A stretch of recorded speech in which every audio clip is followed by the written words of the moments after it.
প্রিয় শিক্ষার্থী বন্ধুরা, তো আমরা গত ক্লাসে টেন্সের স্ট্রাকচার পড়েছিলাম। তো আজকে তোমাদের কোশ্চেন করব যে কোনটা কোন টেন্স, এটা তোমরা বের করে বলবা যে এটা হচ্ছে এই টেন্স। স্ট্রাকচার দিয়ে তোমরা এটা বের করবা।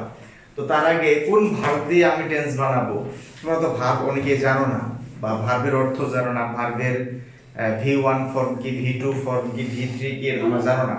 যার জন্য আমি এখানে 10টা ভার্ব লিখে রাখছি। এই 10টা ভার্ব দিয়ে আমি টেন্স তৈরি করব। টেন্স তৈরি করে তোমাদের জিজ্ঞাসা করব। তো আমরা প্রথমে ভার্ব হচ্ছে ভিজিট। ভিজিট অর্থ কি? পরিদর্শন করা। এটার V2 কি? শুধু লাস্টে ডি দিলেই হবে, মানে ইডি দিলেই হবে। ভিজিটের সময় কি হবে? ইডি। V3 কি হবে? ইডি দিলেই V3 হয়ে যাবে। তাহলে ভিজিট, ভিজিটেড, ভিজিটেড। আবার প্রেইজ। প্রেইজ অর্থ কি? প্রশংসা করা। তাহলে এটা আমরা V2 কিভাবে করব? লাস্টে তো ই আছে, এবার তার ইডি যোগ করতে হবে না, শুধু ডি যোগ করলেই হবে। তাহলে এখানে কি হবে? ডি যোগ করে দিলে প্রেইজড, প্রেইজড। তার মানে V2 প্রেইজড, V3 ও প্রেইজড। এরপর হচ্ছে অবজার্ভ, পর্যবেক্ষণ করা, এখানেও ডি যোগ হবে। তারপর আছে কি? ব্রডকাস্ট, মানে প্রচার করা। কিছু কিছু ওয়ার্ড আছে যেগুলা তিনটা ফর্ম একই রকম, এর মধ্যে ব্রডকাস্ট একটা। আরো আছে read. Read V1 V2 V3 তিনটা একই রকম। আরো আছে কাট, CUT, কাট। কাট অর্থ কি? কাটা। এটার কি? তিনটা ফর্ম একই রকম। এরকম অনেকগুলো ভার্ব আছে যেগুলার ফর্মের কোনো কি হয় না, পরিবর্তন হয় না, কিন্তু অর্থের পরিবর্তন হয়ে যায়। যেমন এখানে কি? ব্রডকাস্ট অর্থ কি? কি দিয়েছে? প্রচার করা। যদি এটা V1 চিন্তা করো, মানে প্রেজেন্টে চিন্তা করো, তাহলে হবে প্রচার করা। যদি এটা পাস্টে চিন্তা করো, তাহলে কি হবে? প্রচার করেছিল, কিন্তু ওয়ার্ড কিন্তু সেম থাকবে, ব্রডকাস্ট। আবার V3 তে কি লেখা আছে? ব্রডকাস্ট, একই রকম। এখন আমি যদি বলি যে এই তথ্যটি প্রচার করা হয়েছে, বা তথ্যটি প্রচার করা হয়েছিল, বা তথ্যটি প্রচার করা হবে, তার মানে কি? এটার কি V1 এ আছে, মানে প্রচার করা, প্রেজেন্টেও নাই, পাস্টেও নাই। যদি এটাকে অন্য ফর্মে নেওয়া হয় তখন অর্থের পরিবর্তন হবে, কিন্তু ওই ভার্বের কি ফর্মের কোনো পরিবর্তন হবে না। ঠিক আছে? তার মানে অর্থ চেঞ্জ করে দেয় কিছু কিছু ওয়ার্ড, কিন্তু তার ফর্মের পরিবর্তন হয় না। এটা হচ্ছে ব্রডকাস্ট। এরপর হচ্ছে কি? ডিফিট। ডিফিট অর্থ কি? পরাজিত করা। পরাজিত করা, অন্য কাউকে কোনো খেলায় অথবা হচ্ছে মারামারিতে অথবা যুদ্ধে পরাজিত করে নিজে জয়লাভ করা, এটা হচ্ছে ডিফিট। তাহলে এটার V3 কি হবে? V2 V3 কি হবে? ইডি যোগ করে দিলেই হবে। এরপর আছে কি? ডিলাইট, আনন্দ দেওয়া।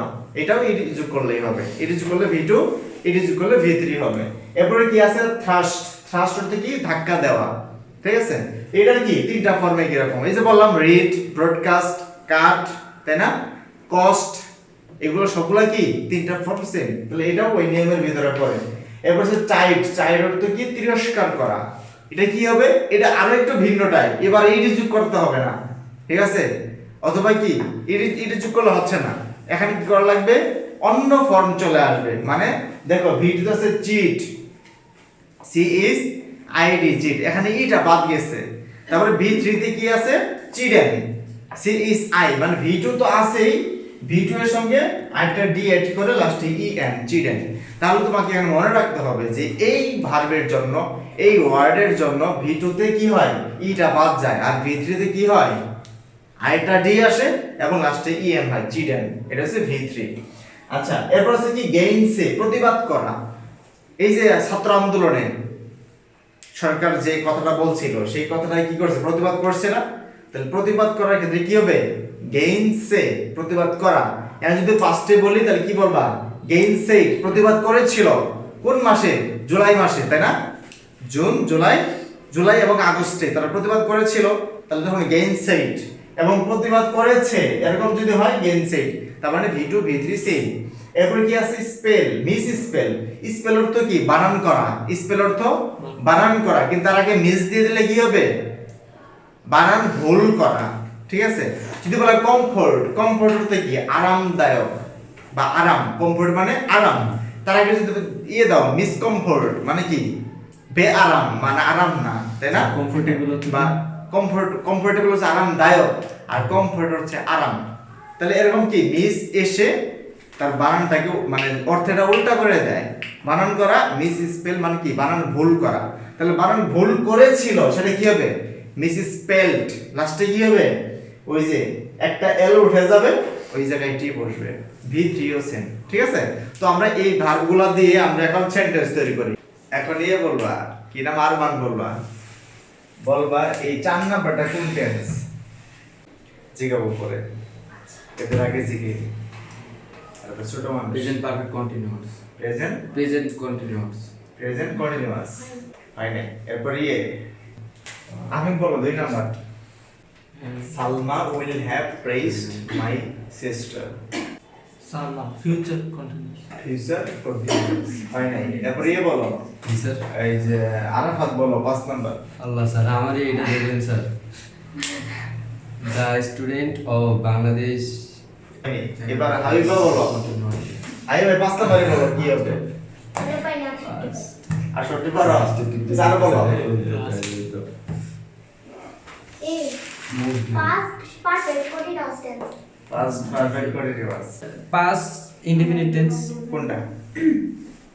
5 নাম্বার past indefinite tense। হ্যাঁ হয়েছে। 4 বলো। স্যার আমি বলি 4 নাম্বারটা। স্যার এটা হইছে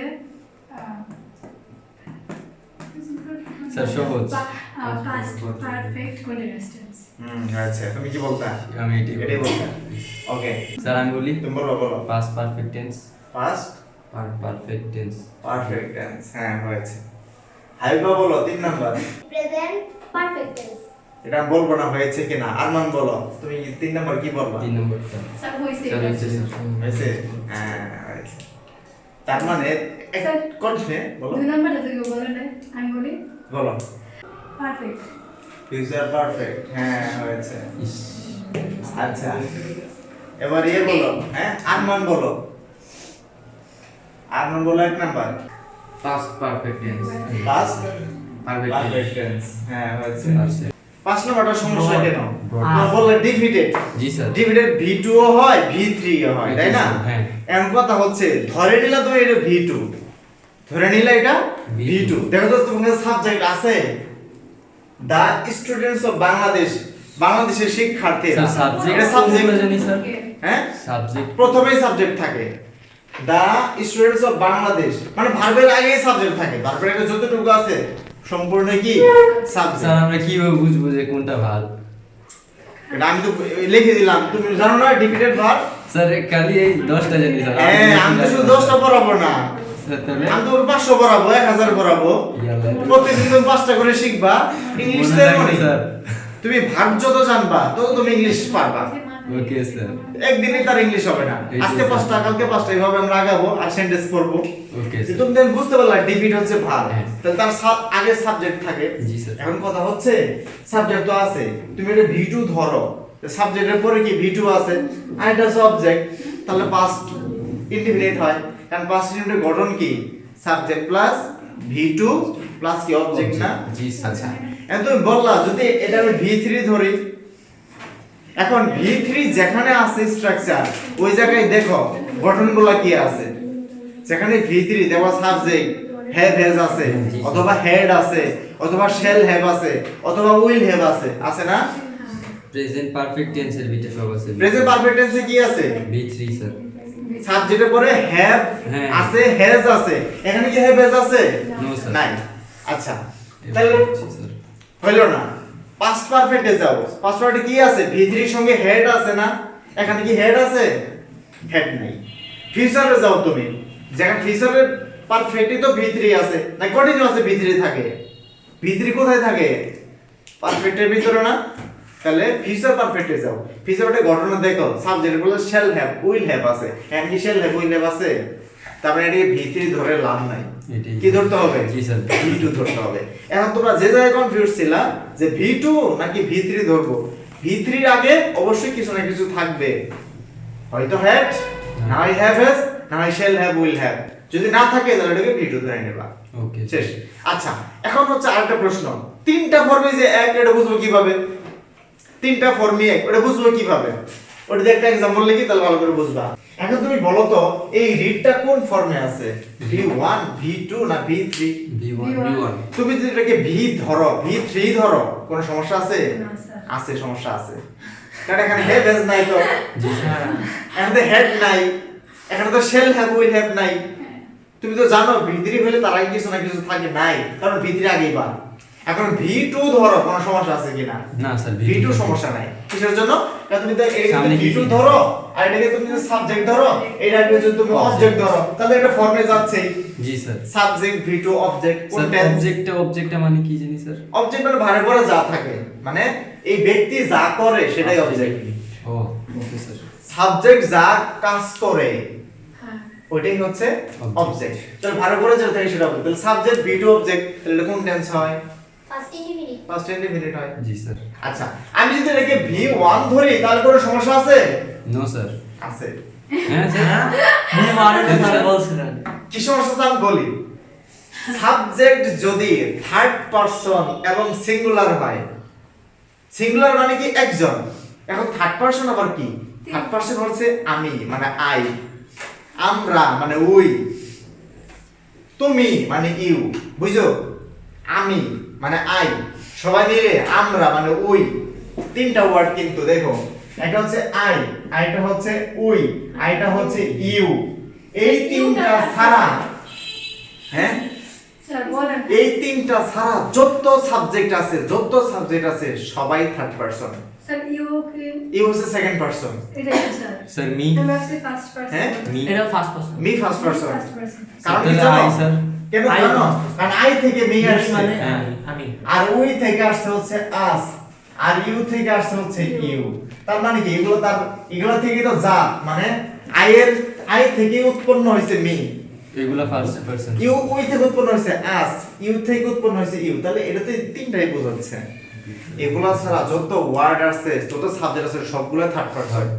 এখন আমি দুইটা ওয়ার্ড বলছি, থার্ড পারসন এবং সিঙ্গুলার, থার্ড পারসন এবং সিঙ্গুলার। আরাফাত কি এর ভিতরে আছে? No sir. আরাফাত তো একটা নাম, এটা কি এই তিনটার ভিতরে আছে? তাহলে থার্ড পারসন না ফার্স্ট পারসন না সেকেন্ড পারসন? First person. হ্যাঁ third person. Third person. Arafat কি person? Third third person. person। কয়জন? একজন। একজন। Singular। তাহলে যেহেতু থার্ডও হয়েছে একজনও হয়েছে, তখন তার ভার্বের সঙ্গে এস S by থাকতে S। হবে বা ইএস থাকতে হবে। একজন থাকলে স্যার। তাহলে এখানে তো এস বাই এস ছিল না, এস বাই এস ছিল না। তাহলে V1 ধরেও লাভ নাই, কারণ এটা স্যার বিচি। V2 3 আসছে, 3 তো আগেই বা। আর হ্যাভ নাই, হ্যাজ নাই, হ্যাড নাই, শ্যাল হ্যাভ নাই, উইল হ্যাভ নাই, V3 বা। V2 হবে, V2 হইছে তো। আমরা বলতেছি যে এটা কি আরো কোনো টেন্স হয় কি না? V2 তো হয়ে গেছে, সাবজেক্ট V2 অবজেক্ট। কিন্তু প্রেজেন্ট ইনডিফিনিট যখন তুমি বলবা, তার আগে একটা জিনিস মাথায় রাখবা, third person singular, third person singular. কারণ এটা তো V1 হচ্ছেই, মানে sir V1 third person singular বসলে কি হবে? ভার্ব 1 নাকি ভার্ব 1 হবে স্যার? হ্যাঁ, ভার্ব 1 এর সঙ্গে s বাই s যোগ হয়ে থাকবে। ভার্ব 2 আর ভার্ব 3 সাথে হবে না স্যার? না না না। Okay sir. আচ্ছা, তার মানে এখানে ভার্ব 3 সঙ্গে তো হয় নাই, এটা 3 তো হবেই না, 2 তো হয়ে আছে। এটা 1 ধরলে 1 ঠিক আছে, কিন্তু প্রেজেন্ট ইনডিফিনিট হবে না। কেন হবে না? কারণ এই যে থার্ড পারসন সিঙ্গুলার থাকলে ভার্বের সাথে s বাই s থাকতে হবে, s বাই s কিন্তু নাই। তাহলে এটি ফার্স্ট কি প্রেজেন্ট ইনডিফিনিট টেন্স? এটা শুধুমাত্র কি টেন্স? Past indefinite. শুধুমাত্র পাস্ট ইনডিফিনিট টেন্স। কিসের জন্য? মানে ভিডিওটা মানছে, কারণ পাস্ট ইনডিফিনিট, পাস্ট পারফেক্ট মানে এই স্যার পাস্ট ইনডিফিনিটে তো S by S S by S নাই। অন্য যে কোনো টেন্সে এস বাই এস নাই, শুধু একটা টেন্সে কি হয়? এস বাই এস হয়। সেটা কি? Present indefinite. এখানে আমি সি দিলাম। এবার বলো তো এটা কোন tense? C. Past indefinite. Past indefinite. হ্যাঁ, পাস্ট ইনডিফিনিট ঠিক আছে। আচ্ছা, এবার বলো তো আই এম এ স্টুডেন্ট, এটা কোন টেন্স? হ্যাঁ? স্যার আবার এম। আচ্ছা, আরাফাত চিন্তা করতেছিলাম, এটা তো কন্টিনিউয়াস এর একটু নমুনা দেখা যাইতেছে। স্যার। কারণ কন্টিনিউয়াস এ এমিজার আছে, আইএনজি তো নাই। এটাই স্যার। তাহলে কন্টিনিউয়াস চিন্তা করে লাভ নাই। এখন তাহলে কি চিন্তা করব? স্যার এই জায়গাটা এই এমিজার তো আর কোনো কিছু নেই। এমিজার তার কথা হয়, তাই না? এগুলো হচ্ছে ব্যতিক্রম নিয়ম। ব্যতিক্রম বলতে কি? ব্যতিক্রম কি?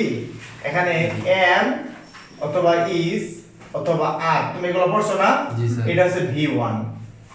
তুমি যেখানে পড়ছো না ওয়াজ, ওয়ার, এটা হচ্ছে V2। তুমি যেখানে পড়ছো না বিন, এটা হচ্ছে V3।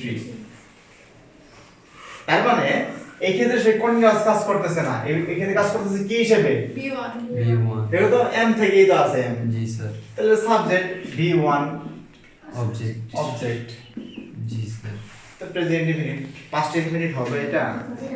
হবে না। আবার লেখা যদি লেখো you were a student, B side তাহলে এটা কোন টেন্স হবে? এটা past sir indefinite past infinite হবে। কেন হবে? ওই যে where এই সাবজেক্ট এই যে V2 থেকে আসছে were, জি, তো স্যার। অবজেক্ট। জি এটা স্যার কি কন্টিনিউয়াস বলা যাবে? না স্যার কারণ ভার্বের সঙ্গে আইএনজি নাই, ঠিক আছে? আচ্ছা, এরপর আমি বললাম দে আর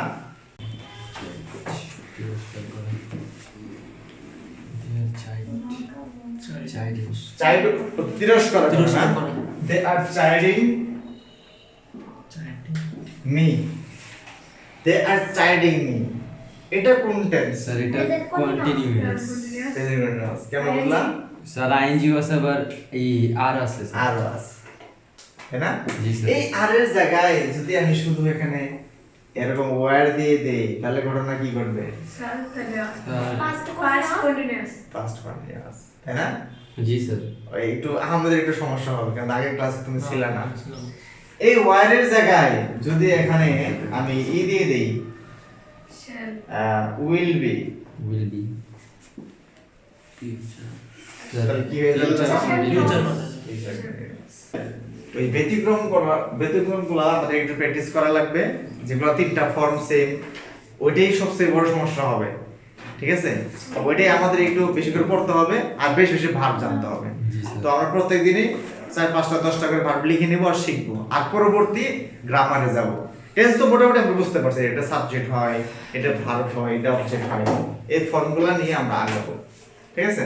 তো আজকের এই ক্লাসটা এই পর্যন্তই।